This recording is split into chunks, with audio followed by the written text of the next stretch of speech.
Binata pa lang daw si Eldor, nanghuhuli na siya ng mga makukulay na isda.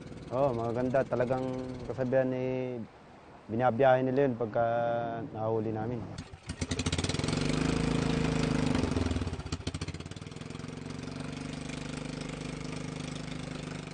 Gamit lang ang kompresor at walang kahit na anong safety gear,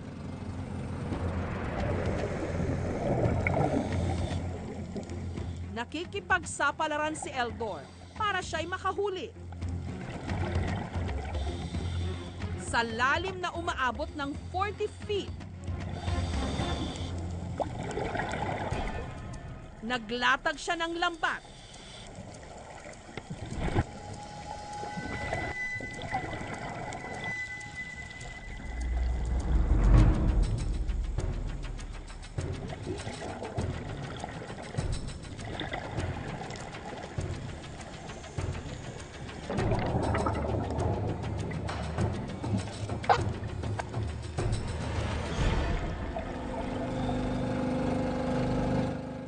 Pagkatapos ng halos 2 oras, nakahuli siya ng 10 iba't ibang klase ng isda.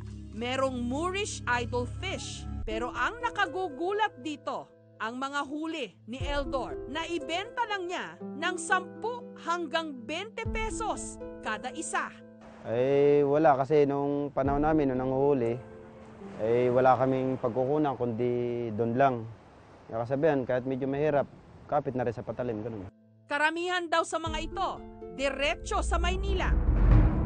Paglilinaw ng BIFAR o ng Bureau of Fisheries and Aquatic Resources, hindi naman daw bawal ang panghuhuli ng ornamental fish, basta ba ginagawa ito sa tamang paraan. Walang national law na nagbabawal sa pangongolekta or pagbebenta ng mga aquarium fishes, except kung ang mga hinuhuli ay mga endangered species or kung ang mga hinuhuli ay kinukuha doon sa fish sanctuary at bawal manghuli ng mga ganitong isda doon sa lugar na yon.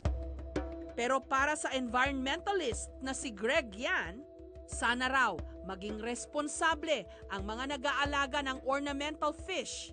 Sa dami ng saltwater aquarium fish, 2,300 species, may iilan po na kaya namang alagaan ng mga beginner.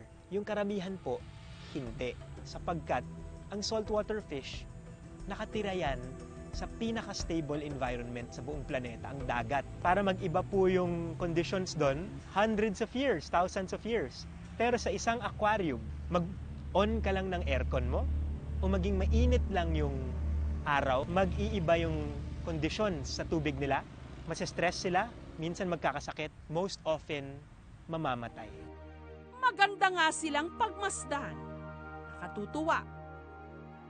Pero may gaganda pa ba na sila'y pagmasdan sa tunay nilang tahanan?